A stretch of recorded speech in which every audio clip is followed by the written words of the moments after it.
यदि आपका पशु बच्चा देने के 4 महीने के अंदर दोबारा हीट पर आकर और कंसीव कर लेता है, यानी गाभिन ठहर जाता है, तो आपका वो पशु कभी आपको लॉस में या घाटे में नहीं जाने देगा। फॉर एग्जाम्पल, आने वाली जनवरी में आपका कोई पशु बच्चा देता है और मई जून तक दोबारा हीट पर आकर गाभिन ठहर जाता है, पर यह तभी संभव है जब पशु की केयर बच्चा देने के तुरंत बाद से शुरू होती है, जैसे पशु की डिवर्मिंग, वैक्सीनेशन और यूट्रस की सफाई।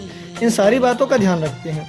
अब ये पशु आपको घाटे में क्यों नहीं जाने देगा, मैं आपको बताता हूँ। देखिए, पशु की ना दूध देने की एक क्षमता होती है, जैसे कि 1 साल में वो 3000 लीटर दूध प्रोड्यूस कर रहा है, तो अब हमें उसे इस 3000 लीटर की इनकम जो जनरेट होगी, उसी से उसका सारा मेंटेनेंस भी होगा। और अगर इसी बीच गाय हीट पर आकर कंसीव करती है तो प्रेग्नेंट होने के साथ साथ करीब 6 से 8 महीने तक दूध भी देगी।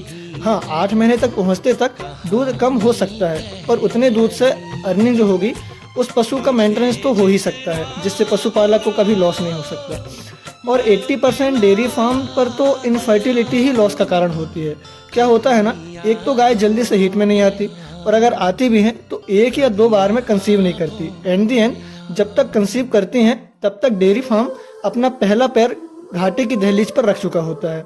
अब जो मेंटली प्रिपेयर्ड पशु मालिक होते हैं वो सफलतापूर्वक उस पैर को पीछे करने में सक्षम होते हैं, पर जो मेंटली अनप्रिपेयर्ड होते हैं या जिनके अंदर सूझबूझ और धैर्य से काम लेने की क्षमता नहीं होती, वो अपना दूसरा कदम भी दहलीज के उस तरफ बढ़ा लेते हैं और लाखों रुपए फंसाकर जो काम शुरू किया था वो 0 पर पहुंच जाता है।